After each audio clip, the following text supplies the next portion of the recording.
Joining me now, a man whose podcast I was on less than a week ago, the one and only Larry Wilmore. Hi, Larry. Thank you for being here. Thanks for having me, John. So, Deja vu all over again. How have you been doing since I did your podcast 4 days ago? How am I doing? Okay. I guess I'm all right. You know, I think I don't know. If we're talking about the. It could be a light question. It can be a real question. That's really I leave it to you. I'm doing fine, John. It could just be banter that gets us into a conversation. It's banter that gets us in. The conversation could have already begun. I like the banter that gets us in.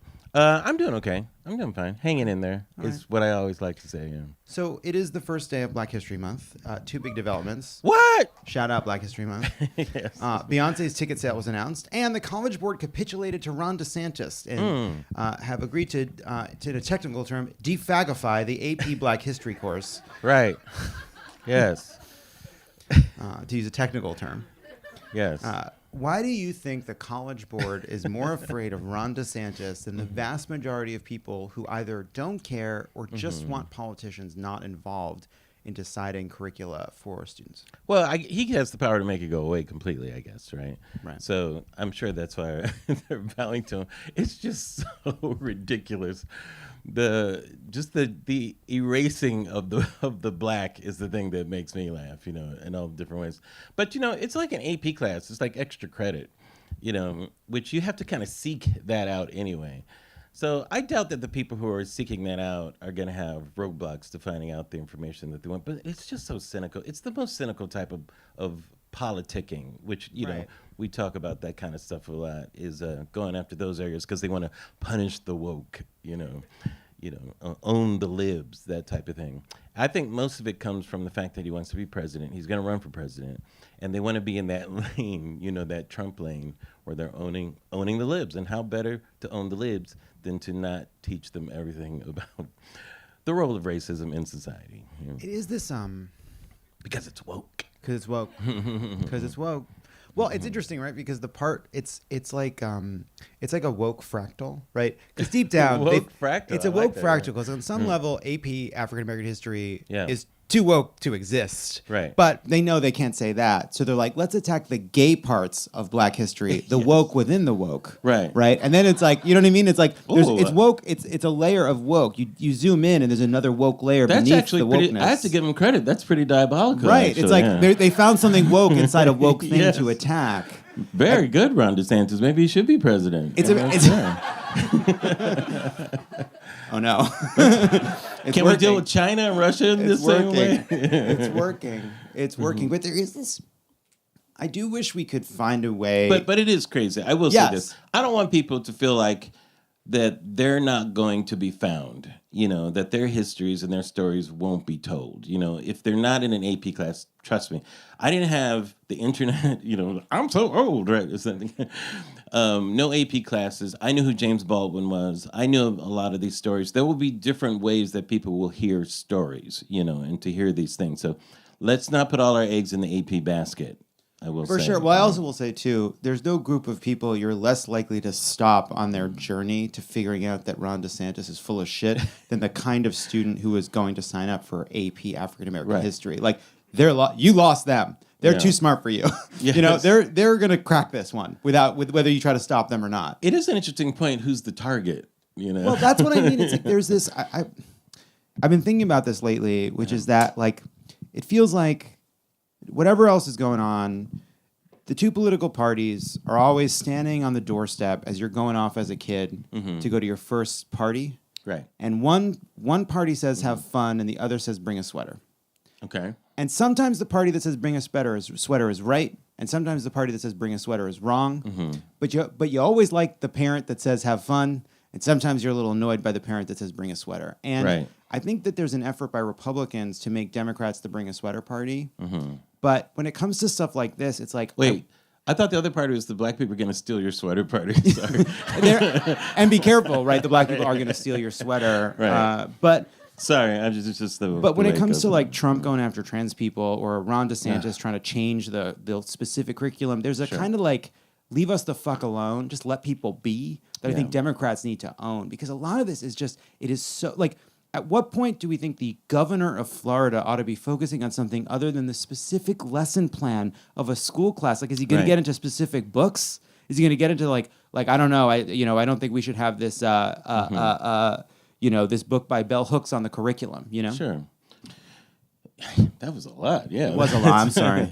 No, it's true. What is it that you're actually fighting, and how do you fight things? I think are very important questions. Don't lose sight of certain things. I do think a lot of what's happening politically right now is performative, rather than, let's say, strategic or really meant to do something constructive.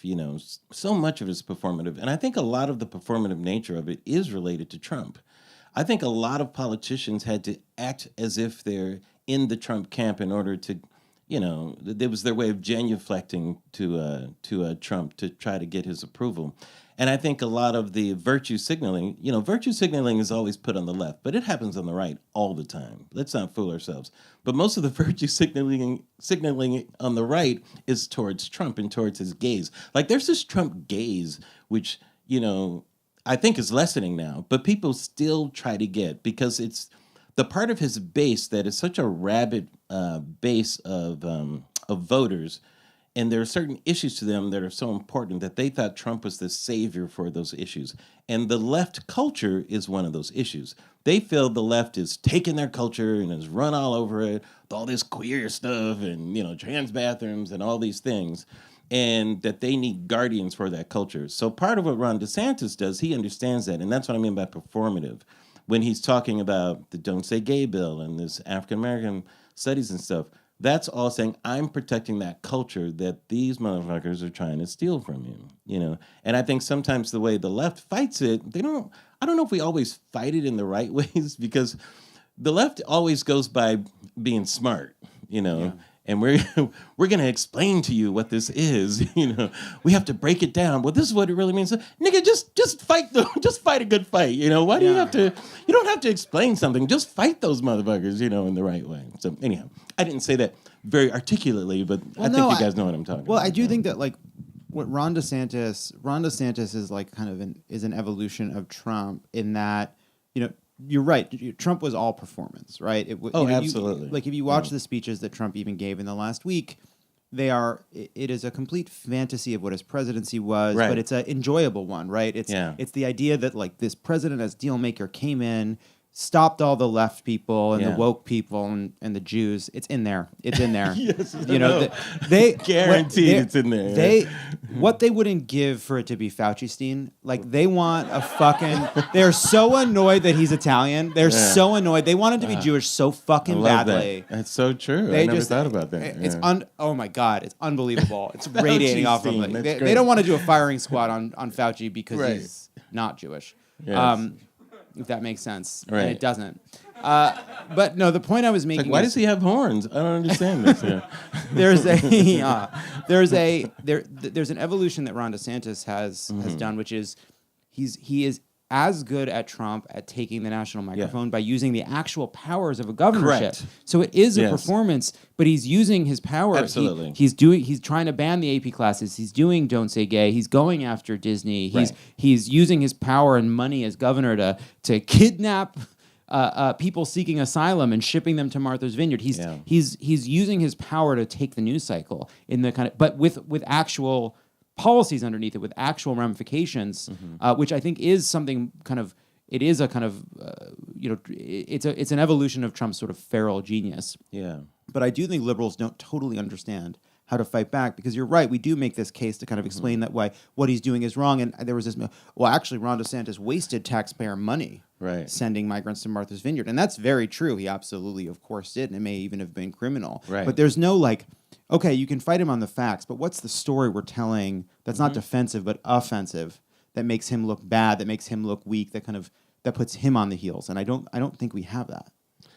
No, it's true. In the critical race theory, the way that liberals fight it is they explain to you what critical race theory is, and your brain is like, no, stop explaining it. I can only take so much. It's like, or how about this? Stop fucking with black people in our history. Just say it like that. You You don't have to explain it in those ways, or just make the conversation more of a practical conversation to achieve something, or what are the aims of it, as opposed to what it actually is, and those types of things. Yeah, I do think also part of it is, I do think this effort to explain it actually also, I think, sometimes speaks to a lot of things small L liberals, people just that believe in liberal society, which does include a lot of Republicans, have just taken for granted. Like, we take for granted that everyone understands why democracy is a better system than a strongman system. We take for granted that people understand the purpose and value of education, including a fulsome history education that looks at the good and the bad. Hey. Oh, Pundit saying hi to Larry. Oh. That was cute. Yeah. Hey, Pundit. Hey, It's my fucking show. All right, we've talked about this. We've talked about this. But I do think that sometimes we don't ever say, like, why is it important that when we teach history, we teach the full explanation of what happened, not just the good, that history shouldn't just go from the founding to Martin Luther King to, like, Arthur Ashe, that there should be something in between. God bless. I wish Arthur Ashe was in the teaching of it. I think a lot of it, here's the thing. I'm a writer. I love words. A lot of it is language, that can turn people off. Like, you say certain code words, and people just turn off, Like, when people say, Larry, do you believe in critical race theory? I go, no, there are too many critical race facts that are out there that I don't require a theory. Slavery, Jim Crow, the history of all those things, redlining. There's so many critical race facts before you even, why do we need a theory, for Christ's sakes, Yeah. There's so many facts that are out there, but also it's what you're going to do with it and that sort of thing. And I think if our conversations become more constructive, I just think it would be better rather than arguing over language and that kind of thing. Anyhow. So a piece in New York Magazine looking at how DeSantis has exploited race and racism in his politics said, I am not calling DeSantis a racist. What I'm arguing instead is that DeSantis' political ambitions have entailed disempowering black citizens in his state and in a calculated fashions. Is that a distinction you find interesting? See, with people like DeSantis and people of his ilk, I don't think it's a racial thing, as people say it. I think that's the means by which he's owning the libs. It really is left culture. That's really what it is, If that curriculum was all about black conservatism, I don't think he would have said a thing. If that was the whole curriculum, it was just black conservatism. We just want to have an AP course on the history of black conservatives. You don't own the libs by getting rid of that. Yeah. Yes, no. No, I'm thinking about it. You're making me think about it. Well, it really is. People have to understand there are certain things that I believe certainly are racial, or at least have racial underpinnings or even racial origins. That self-defense law that I think Florida has. I forgot the name of it. Stand your ground. Stand your ground. It's very problematic in many ways. But I think most of the things that Ron DeSantis does, as cynical as easy as it is to just say racism, well, race may be part of it, but there's a bigger thing. Well, yes, but not that there's a bigger thing than racial. It's not what I'm saying. But I would say there's a side thing that's going on here of what the actual story is. Well, there's a reason. It's a right and left story. Well, yes, I think that's right, but I think there's a reason he targets AP African American Studies, and it's because you're right. It allows him to focus on the real enemy, which is the left and the kind of intellectual elite and the kind of the villains. That's right. But there is a through line here, which is it also signals to his base, right? That like I'm also taking on this culture that's telling you you're racist, that the country's racist, which is a way of saying, on some level, the people that are telling you that this country still has racial problems. Don't let that into your heart. Don't you don't have to feel that. You don't have to believe that. That the problems that divide by race in this country are not born of injustice, but actually of the deep seated animosity and prejudices you carry in your heart. We didn't do it. We weren't responsible. Right, we weren't responsible. Yeah. Now I think if we talk about grievance, I agree with that. Because grievance was the lane that Trump was in, especially with the one group in America that's not identity politics, and that's the working class white voter. Why that's not identity is beyond. Every other group is identity politics, but that one isn't. But I think that goes under the grievance issue, definitely, for sure. So it's in that context that we're in the midst of another debate about police brutality, police violence. There was this video that was released of the murder of Tyree Nichols, and once again, there's, I think, the stirrings of a conversation in Washington about whether or not they can revive efforts to do some kind of bipartisan criminal justice reform, even though that feels really unlikely.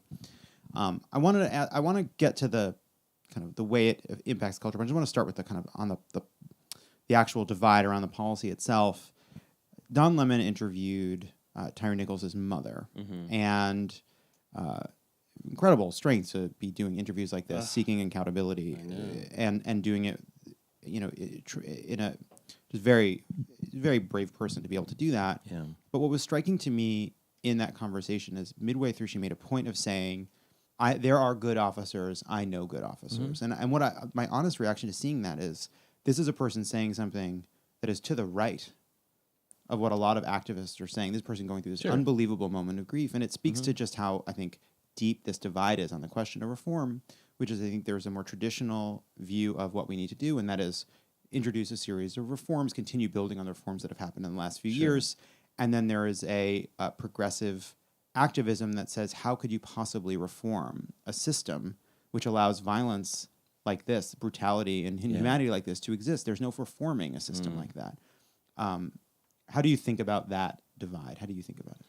Yeah, that is a tough one. I mean, I understand the saying that not all cops are like that. Many people have to understand, part of the history of black people in this country is that, especially my father's generation, many of the only jobs that were available to them were civil service type jobs. So many blacks went into things like police, or my father was a probation officer. He went back to school and became a doctor later. But a lot of those areas were jobs that blacks could get.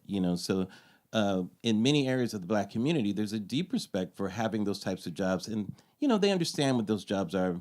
Many of us have family members that work in those jobs. Doesn't mean that we also don't understand the relationship that black people have had with the police in general, and the upside down nature of the power dynamic in that relationship. That's why when a lot of these things happen, like George Floyd, like, white people are surprised that something so brutal could happen, where black people are surprised that it was actually caught on video this time. Like that's the major difference, because we've heard these stories and everything. And part of what's interesting about this Memphis thing is the fact, you have 5 black officers, police chief is black and everything. People don't know how to think about the racial element and all that stuff.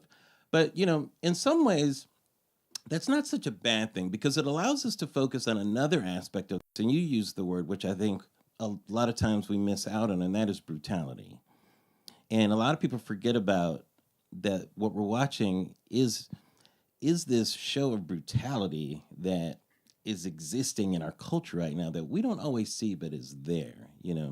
And you have to ask yourself, what is going on here? Why do they feel that they can exercise that level of brutality? Because police, we acknowledge that sometimes police have to use deadly force. We may not like it, but we understand that sometimes that happens either to protect themselves or to protect society, to protect the people around in a certain area. Sometimes deadly force is needed, right? We may not always like that, but we understand why that may be needed.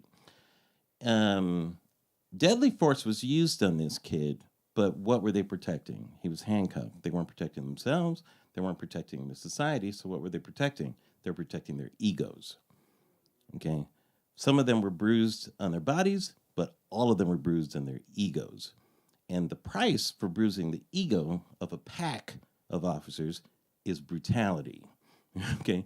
So we have to ask ourselves, why do we allow that? Why is that happening? How do we reform these acts of brutality against citizens who obviously don't deserve that? Yeah, and I do think too, I think sometimes there's some like nihilism that creeps in where people say, look, there were body cams and this happened anyway. But at the same time, we don't know how many instances of brutality were prevented because people knew they were being recorded.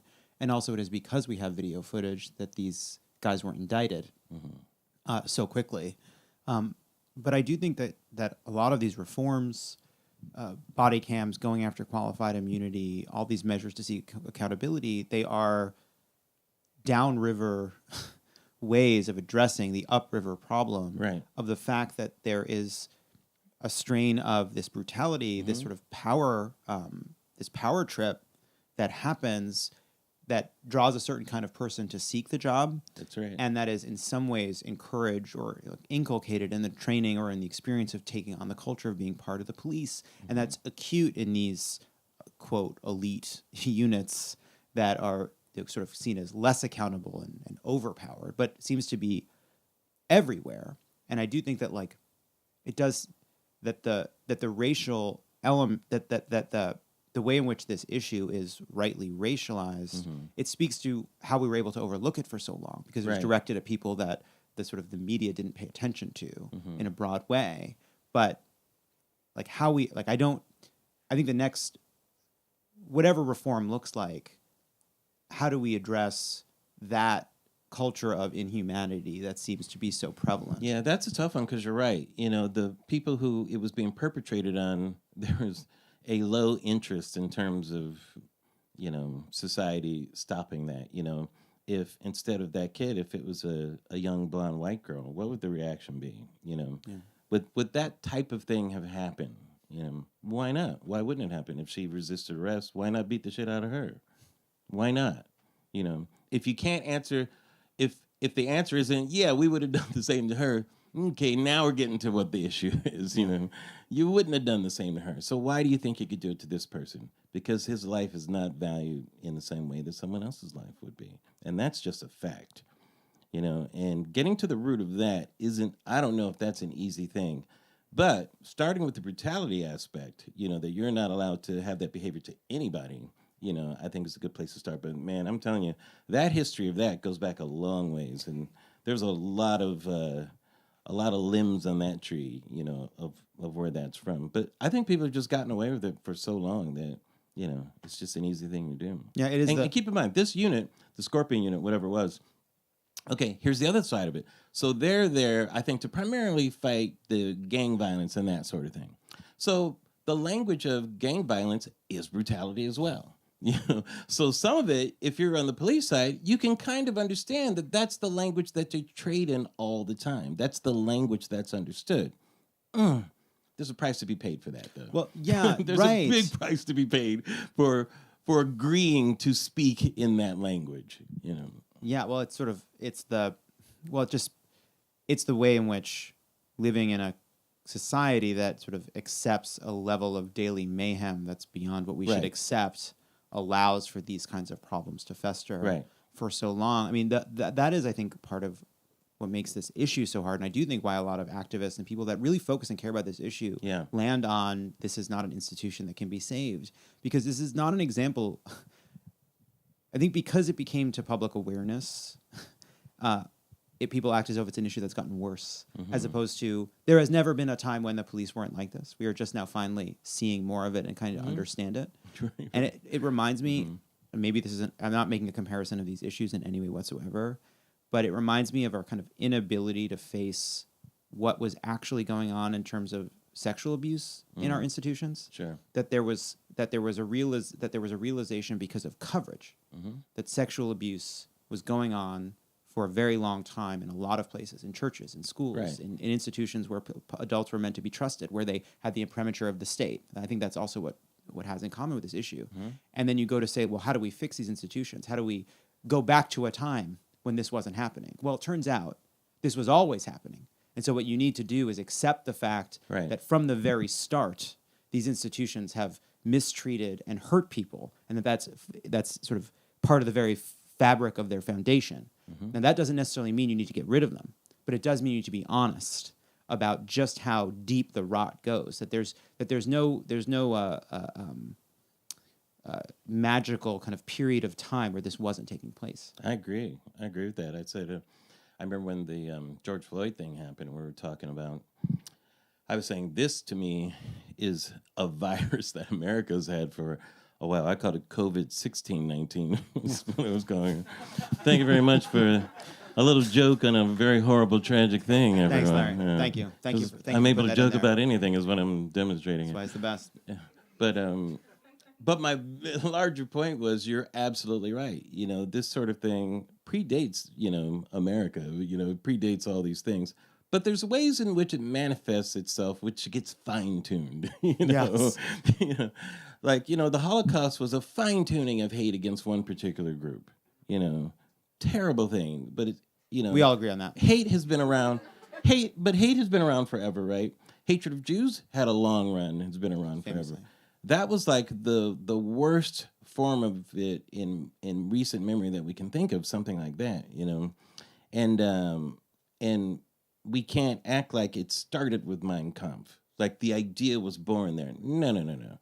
That anyone reading that book had confirmation bias when they were reading it, that were involved in that. So, so there you go. There's a happy thought for you guys. One last question about this, which is, we're talking about how Larry and John are talking about serious stuff. Love it or Yeah, they're gonna. People may leave it. Look, they may leave it. love it or cringe it. Yeah, they may leave it. They may leave it, and that's They okay. may leave it. They may leave it. They That's may why it's leave in the it. name. What are we gonna do? Sometimes they leave it. Sometimes they love it. Sometimes they leave it. You never know. But they'll come back next week, Yeah. probably. Yeah. So we're talking about Probably. this. Probably. So we're talking about this, and that this is not just about not just about sort of policies, but about this sort of culture. Into Yeah, that we definitely about culture. we have Yeah. these sort of this new phenomenon of these videos, a countdown to the release of these videos. Do you see the release of a video of this heinous act against Tyre Nichols? Do you view it? How do you think about it? Is it valuable because it shocks the conscience? Is it less valuable because it desensitizes people to violence? Is it both? I don't mind that type of thing. I mean, I think of the parents, that stuff has got to be really tough for them. Some people definitely need evidence. Like I said, I don't need video evidence to believe that kind of thing happened. I think the thing that's almost more valuable, and I apologize for these types of terms, in seeing something like that is, not so much the beating, but after the beating when they're coming up with their stories. Look, we got him out the car. We was like, hey, bro, you good? Get the fuck out the car. Get the fuck out the fucking car. Damn, I didn't do anything. Hey, hey, I didn't turn your ass around. That to me is arguably even more valuable to see, which, by the way, is also an act of brutality.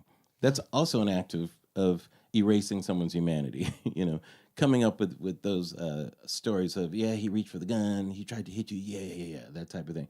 That is almost uglier to me to see that type of thing happening than the beating itself, which is also horrific. So I think there is a value in seeing that not only this act of violence happened, but look what happens afterwards, because there are many times where if we didn't see the video of something, there'd be no way of knowing what could have happened, because the courts are certainly going to believe the police first. They're protected by their unions and that sort of thing, qualified immunity and stuff like that. It's very difficult without video, to know exactly what happened or to get to the truth of something. Well, Larry, I know this is a heavy topic, but I really appreciate you taking the time. Yeah. But John called me yesterday. Larry, can you come and do this? Yeah, I guess so. It's so heavy. No, but it's good. Is that what my voice sounds like to you? Yeah. I'm glad we could We talk had about like a it. nice serious chat, and then you just sort of I you go. That's appreciate where it. you go with it. Your dog came up and joined us. I thought That that was was very a great, sweet. a That nice was little nice. We had a moment. nice moment with the That was dog. awesome. You have a some sort of Champions hat on. Yes, I got my Rams. Yeah. Is that? And they're in it. Well, I got to flex because we had such a horrible season this year, so I got to flex. and have the teams that are in the Super Bowl been chosen? Yes, they have, John. That would be the Philadelphia Eagles and the Kansas City Chiefs. Kansas City. Kansas City, correct. How do they have the money for a team? Well, there's a lot of people in what's called the middle of the country. And where is that? Okay, there's East Coast and West Coast, and then there's thing that is the road to both East Coast and West Coast. That's what's under the line when you go to the map on the plane. Correct. And people like the football, They do. They like the football, they like the wings, they like the beer, they like the nachos and the onion rings. And Kansas City Chiefs are a legit team. They're really good. And Patrick Mahomes. We're going to have 2 black quarterbacks in the Super Bowl. It's pretty that's good. cool. Yeah. Right? That's cool. That's pretty good. Yeah. And it's a very important position. Very important. Yes. Very important position. You got that part right. It's the host John, in a way. good. I think of it as the It's host kind of the host. team. Yeah. Right. It is kind of the host. Yeah. He says, welcome to the game, everybody. Yeah. I'm going to be throwing some passes here in a few minutes, but first I'm going to bring out my offensive line. Yeah. And those are guests in a way. That'd be, well, not quite. John, you should watch a football game. I've seen a football game. Your downs, your touches. I've seen them all. Yeah. I know how it works. If you get it far enough, it's first down. You start the whole thing over again. There's end zones. There's very dances. cyclical, you're right. Yes. There's dances. Liberals over-explaining again. There you go. I love it. Yeah. I think football's great. And I hope everybody has a great time watching the Super Bowl whenever it is. Some Sunday coming up. Is it this Sunday? Right. Next Sunday? Yes. Yeah. On the same night? That's right. But they're still are they still doing a new Last of Us? I have something to watch. Yes. Larry Wilmore, thank you so much for taking the time. You, John. It's I my always pleasure. appreciate getting to talk Thank to you. you, guys. Everybody, listen to Larry Wilmore, Black on the Air, wherever you get your podcasts. Yeah. He has incredible guests, including me. Thank you, Larry. Love it, believe it. It's love it, believe it.